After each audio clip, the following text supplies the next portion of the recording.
Hello and welcome back to the penultimate round of the BRSCC Mazda MX-5 Super Series. This weekend we're in a very sunny Rockingham Motor Speedway. Now I just want to quickly jump in to speak to Alec here before race one gets underway. Now Alec, do you have any good memories? Because sadly this is the last time we're going to be here at Rockingham. I had some good results here in Ginettas, but yeah, no, it's a great track. I do like the track. It is a shame to lose it. Now obviously you're about to go out for the first race of today. You're mid-pack, but do you think you're going to be able to get high up? Oh, definitely. Always move forward in racing.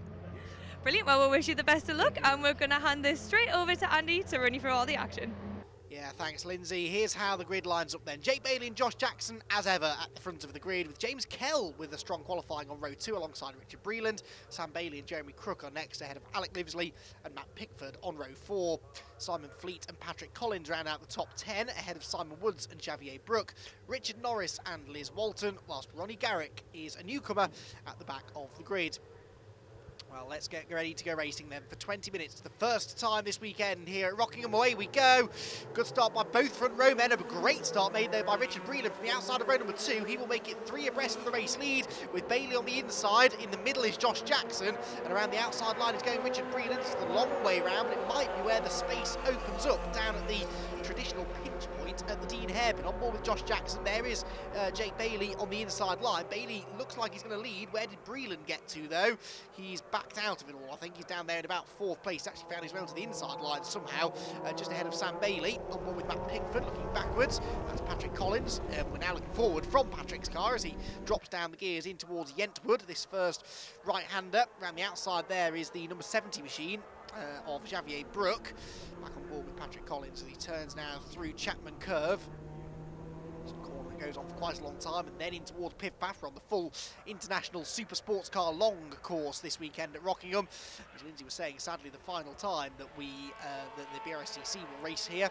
Final time therefore for many of these Mazda MX-5 drivers who have had fond memories of racing here, not just in Mazdas, but in maybe other forms of motorsport, indeed other forms of Mazda racing perhaps. On board with Patrick Collins, and on the inside was Matt Pickford, but well, Matt Pickford unfortunately not adding to his happy memories of Rockingham because he's just been off. Josh Jackson, meanwhile, has somehow lost 2nd place to a reformed James Kell, and he retakes that 2nd position away from James, but James Kell having by far his most competitive showing of the season so far. James has a best finish so far of 5th one time earlier on this season. Well, he's now running 3rd, but under pressure from Richard Breland and Sam Bailey, both of whom have had multiple podium finishes so far this year. Sam is on 6, and the number 81 car of Richard Breland has appeared on the podium 4 times. One of those cases was actually a runner-up finish earlier on in the year. Back across the line they go though, at the end of the opening lap, single file throughout most of the field as they race down towards turn number 1, this banked left-hander, which is easy flat out in these cars. Nice to see James Kell in a car that's always been very well presented, but not necessarily always gone all that quickly. Now here he is at the sharp end of the field, and it's quite often when we see this actually in Mazda driving, particularly in these Mark III cars, both in the Super Series and the Super Cup, is that it takes drivers a couple of years to terms with the car, but then all of a sudden they will arrive at a track, everything will click, and they'll start asking themselves why they hadn't been able to do that earlier on. Side-by-side action there, that was Jeremy Crook on the outside of Alec Livesley, losing a place there down in towards Yentwood. It could well be that this is the weekend that James Kell suddenly has found that things have clicked, and he's got some really, really good pace. Down the hill comes this battle between Livesley and Crook. Simon Fleet in behind. Simon looking to try and replicate his podium performance from a little bit earlier on in the season. But not yet running quite that high up the order. He's following this ongoing tussle though between Crook and Livesley, and Jeremy Crook on the inside line at Gracelands, but that means that he'll be on the outside line down at the Tarzan hairpin, and that could open the door maybe for Simon Fleet, who was a podium finish back at Cadwell Park earlier on in the season when we had a significantly smaller grid. Good to see the grid numbers on average have gone up as the year's gone on. In fact, we had 21 cars out, excuse me, at Silverstone a couple of rounds ago, as this new for 2018 MX-5 Super Series starts to get its foot in the motorsports door, so to speak, here in the UK. It starts to attract more and more drivers, many of whom will race these MX-5s in multiple of the championships perhaps. Across the line they go. That is one of the closer battles on the track at the moment, with Livesley having got himself ahead of Jeremy Crook, not yet able to pull away. Jeremy started 6th and Livesley started 7th. and they qualified only 0.2 of a second apart, so it's to be expected that they're fairly equally matched in the race. Simon Fleet, on the other hand, qualified down in 9th, although he was only a couple of tenths further back himself. It was very tight in the midfield, as it often is with this series. As it now gets down towards the end of the season, of course. Their final rounds will be at Donington Park in about a month or so's time. And it's been a very, very successful opening season for the Super Series. On board with Patrick Collins, he's chasing down Xavier Brook in front of him. We saw Xavier making some nice moves around the outside on the opening lap. Patrick Collins keen to try and find a way past him, if at all possible, very shortly. Back down through the two left-handers at Corby go this midfield squabble. You see off in the distance that the race leader is still very much Jake Bailey, for his 5th victory of the season. Josh Jackson is in 2nd, and they're getting away now slightly from the rest of the field, which has been much the same story really all season long. Those two have been the class of the field, there's no doubt about it. We have had other race victors over the course of the year. Of course, last time out at Anglesey, Brian Chandler on a one-off appearance in the series took all 3 victories. We've also had a win for Ben Short back at Silverstone. Tom Collins took a race victory at Cadwell Park, but as is expected with a series of races rather than a championship, some drivers choosing just to dip in and out rather than competing for a full year. So that means that by far the most wins this year have gone to Josh Jackson, 9 race victories, many of them coming at the start of the season, of course, when he won 2 races back at the season opener at Brands Hatch. Then he won all 3 at Snetterton, and managed to do the same thing. Sorry, no, he won 2 races, excuse me, at Silverstone later on in the year. So when he wins, he tends to do it multiple times in a weekend. This is all going on for 3rd place, meanwhile, which are Breland up the inside of James Kell. Moves through, so James Kell losing another position, unfortunately. Sam Bailey was trying to go around the outside. There just wasn't room for the 3 of them to run through the corner, though, so Sam had to back out of it. It's definitely Breland, though, who's moved his way into 3rd place. We're on board with Josh Jackson here in 2nd place. Now, he is catching the race leader, but Bailey took advantage of that sort of half a lap or so that Jackson was stuck behind James Kell to build up a nice margin at the head of the field, and so far Jackson hasn't really been able to do that much about it. Breland now 3rd, Kell 4th, Bailey 5th as they round Corby once again. Work their way back up the hill towards Graceland's, back with Patrick Collins as he drops down gears into Corby himself, still trying to find a way past Xavier Brook. Run up the hill towards Graceland's corner. Novice cross you can see on the back of Xavier's car, meaning he's a relative rookie to motorsport. Bit of tank tape I notice on the driver's side wing mirror of Patrick Collins' car, meaning that he's had a collision with someone or something, presumably earlier on in the weekend.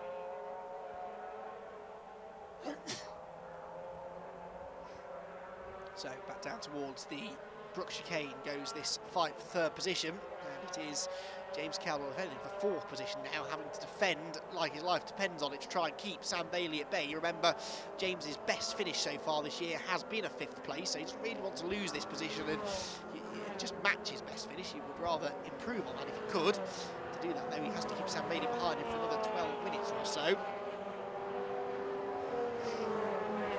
Through turn 1 they go.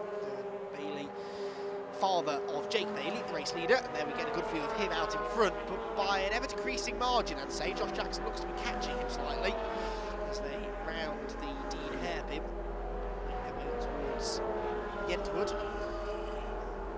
The sausage curb on the inside. You can use that curb if you want, but it's likely to unsettle the car, could even damage the car if you catch it wrong. So both of these drivers sensibly staying well away from the sausage curves, but Bailey's car doesn't look to be handling quite as well as Jackson's, does it? It's a bit fish-taily, it's a bit sort of loose from the rear, and that could possibly open the door for Jackson to find a way through. Meanwhile, back with the 4th place battle here, James Kell ahead of Sam Bailey. There, though, are the race leaders, and you can see there from the external shot for the first time just how close they are getting. Josh Jackson starting to build up to a challenge here, perhaps. He's not quite close enough into the Tarzan hairpin, but he's definitely quicker than Bailey on this lap. Through the right-hander they go. They both pick up the apex nicely. We can see a tighter exit there from Jackson. His car just seems to be a little bit more planted than Bailey's is at this stage. Could be tyre pressures. Maybe they've run with a slightly different setup, these two, but there's not much to choose between them. Jackson definitely is in slipstreaming range now. Then we're about to head on to this very, very long flat-out section. Takes a tight line through the final part of the chicane, carries the speed up the hill, and Josh Jackson in the tow. He's only a car length behind the race leader now as they flash underneath the starting gantry. Head down towards the first corner, and can Josh Jackson find a way through? Surely Bailey's going to defend the inside line, so Jackson will probably have to go the long way round if he wants to do it here. He looks to the outside, probably standing a dummy here, but I don't think he's going to be able to get back to the inside, so Bailey it is who hangs on through the left-hander. Neither of them make friends with the apex, but as long as you get the second apex, you can carry good speed down towards the end, and that's exactly what Josh Jackson does. So he's a bit quicker off the corner. Is there a gap on the inside? Yes, there is, but he's not close enough to take advantage of it. Again, though, he's tighter through the corner than Bailey is. Jake Bailey just doesn't seem able to run quite the same sort of speed with quite the same level of precision as Josh Jackson can at the moment. Jake has been every bit the match for Josh all season long, though. We may have said that Josh Jackson's won 9 races to Jake Bailey's 4. However, Jake actually has one more podium finish than Josh does. Josh has been very good at winning races, but the more consistent of the two has been Jake Bailey. Were this to be a championship where they scored championship points, then it would possibly be that Bailey would be a bit further ahead in the points just because he's been more consistently at the front of the field. Josh Jackson, though, wants to get right to the front of the field here. This is the closest he's been, but decided he wasn't close enough to throw one up the inside. This is only race 1 of the weekend. They don't want to be damaging their cars now because it could really hurt their chances of getting out there later on in the weekend. They don't want to damage their cars at all, of course, but if you are going to start making some do-or-die manoeuvres, race 3 is probably the time to be doing that rather than race 1. About halfway through this race now. These two latched together once again. This is a very familiar sight. These two circulating at close speed, close proximity at high speed, I should say, at the front of the field. But they are very close in speed as well, and that's why Josh Jackson's not been able to make particularly easy work of this.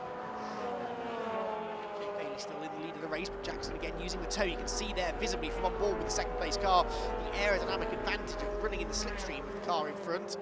So Jake Bailey will move over to defend, making sure that Jackson doesn't manage to come up the inside.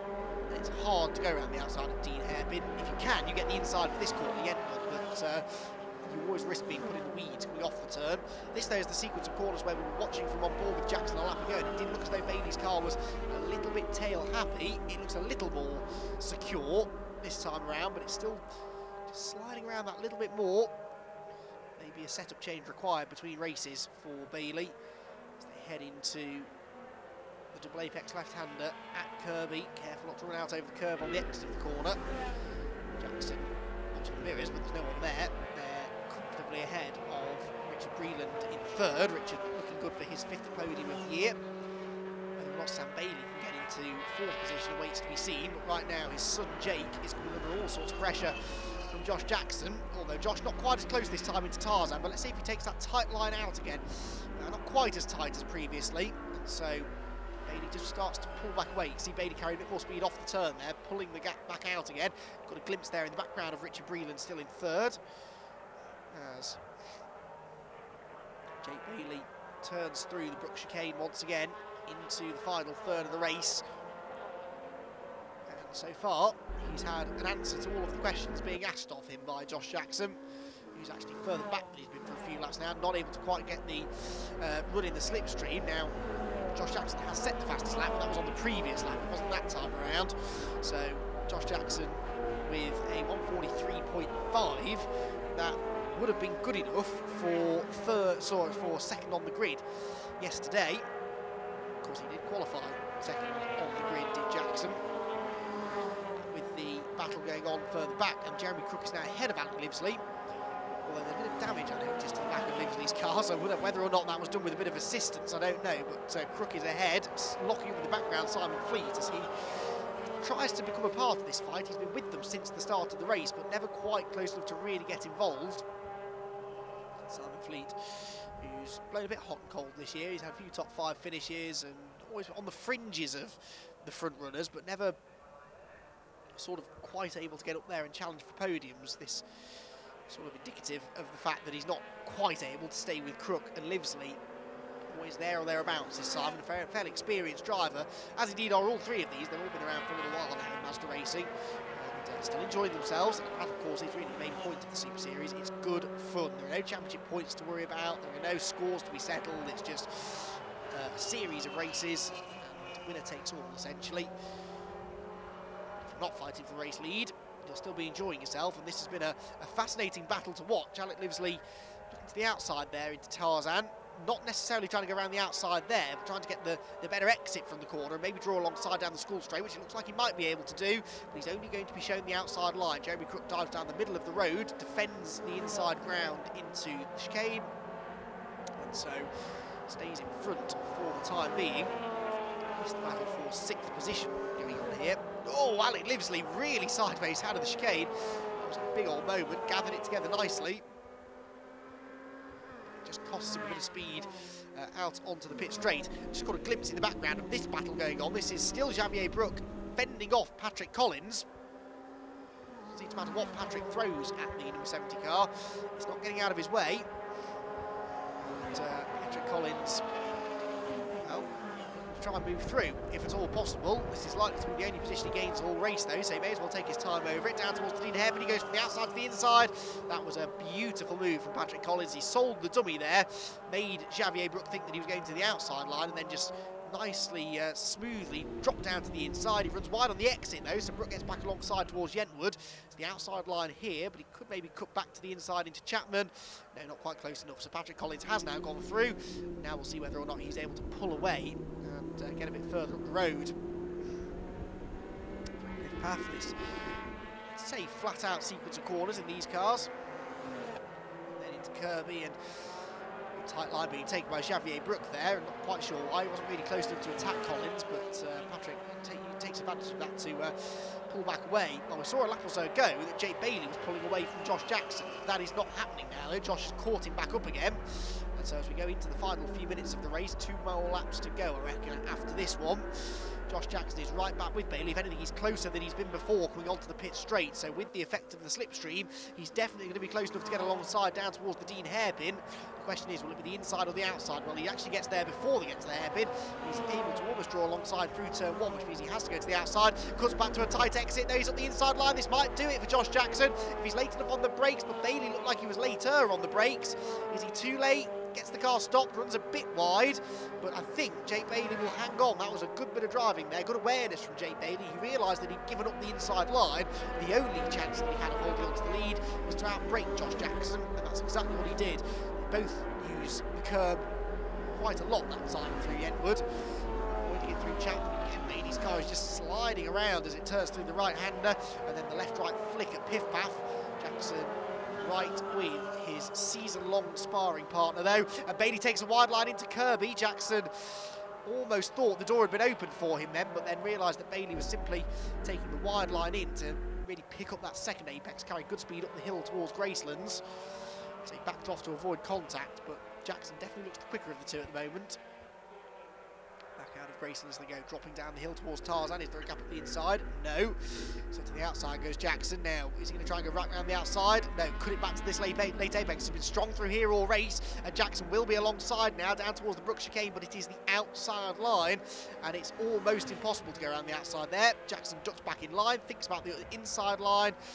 There's just no way through. Wherever he wants to be, Jake Bailey is already there, and on the rare occasion when the inside line is given to him, Bailey seems to be able to brake late enough to fend him off. Up the hill they go, back across the start-finish line. Now is the time for 1 or 2 more laps potentially actually in this one. Lap time's pretty rapid here this weekend. I think we get 2 more out of this, no sign of a last lap board just yet, which is good news, because we don't really want this battle to end. This has been a fascinating race between the two of them. It looked like Bailey had escaped early on, but Jackson closed him down, and for the entire second half of the race he's been applying the pressure very, very hard onto the race leader, but Bailey not making any mistakes, at least not yet. There is time left in this race. Down towards Yentwood, again there's a gap up the inside, and Jackson thinks about it. He almost committed that time, but the trouble is it's such a wide corner there. The natural racing line is to take a very wide entry. Bailey wouldn't necessarily be expecting Jackson to come diving on the inside there.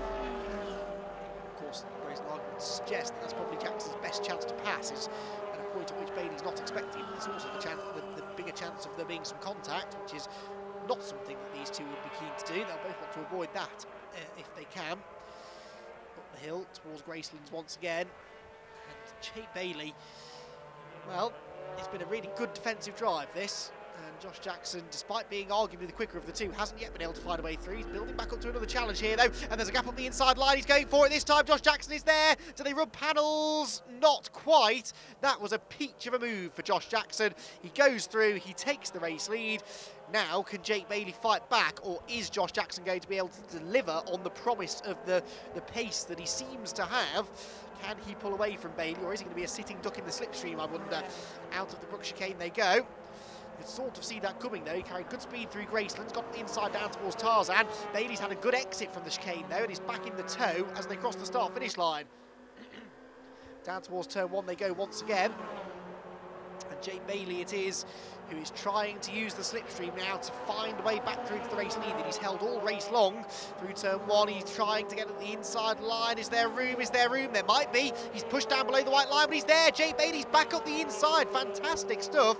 And Jake Bailey goes back into the race lead. So all that hard work undone by Josh Jackson there, because he just left a chink of an opening up the inside line. Battle lines drawn now, though. Josh Jackson will not be happy to settle for second place. And it was a fairly robust move that by Bailey. There was no contact made, but that was only really because Jackson sort of jumped out of the way when he realised that Bailey was going up the inside below the white line, which is perfectly legal. It's not out of bounds, but it was a very, very commanding and committed move there by Bailey. Jackson now needs to try and pull a similar move on Jake to retake the race lead up towards Gracelands. This is where he started to challenge a lap ago, getting a good run through the left-hander and then just slotting his car up the inside down at Tarzan. Is he able to do the same thing again? He's right there, but Bailey's wise to it this time. Look, hugs the white line down driver's right, so Jackson sends it down the outside instead. Watch for the switchback, gets to the late apex, gets the power down a bit earlier as a result. The wheel is a bit straighter too. He's alongside once more, but on the outside line, wheel to wheel, wing mirror to wing mirror. There's a back marker up the road that hopefully is not going to be a factor, because this is the final lap of the race. Through the Brook chicane for the last time, and Jake Bailey, as long as he gets off the corner well, is going to take a 5th win of the season. Through the final left-hander, up onto the banking, across the start-finish line, and Jake Bailey does it. He takes the victory in race number 1 here at Rockingham. Josh Jackson has to settle for second, but it was great entertainment watching the pair of them. Third for Richard Breland. James Kell holds on to his best finish of the year in 4th, ahead of Sam Bailey 5th. Then it was Jeremy Crook, Alec Lindsley and Simon Fleet in that order, ahead of Patrick Collins, who eventually did get ahead of Xavier Brook. Matt Pickford was next ahead of Simon Woods. Richard Norris, Liz Walton, and Ronnie Garrick finishes his first race in 15th. Jake, congratulations on the win. Thank you very much. It's one of the longest races I think I've had all year. Josh kept me true the whole way around, and we had a bit of swapping at the end, but it was a really good race. So that was an epic battle out there with Jake. I mean, he just pinned you. Yeah, it was very close. I got away quite well. James Kell managed to sneak past. So I lost the first 3/4 of the lap behind him, and then Jake managed to pull out a bit of a lead, 6-7 car lengths. So I pushed really hard and caught up to the back of him. But yeah, just not quite enough on the last lap. It was a good move by Jake, so yeah, we'll see what happens later. That looked like such a tough race out there. Obviously, you started 4th, but you've come 3rd. I did start 4th, yes. Had to get past James Kell. He made it pretty tough, but pretty good overtaking to the hairpin. Just got my head down and tried to catch the front two, but I mean they were off and away, weren't they? But had good ringside seats to their battle, so it was entertaining.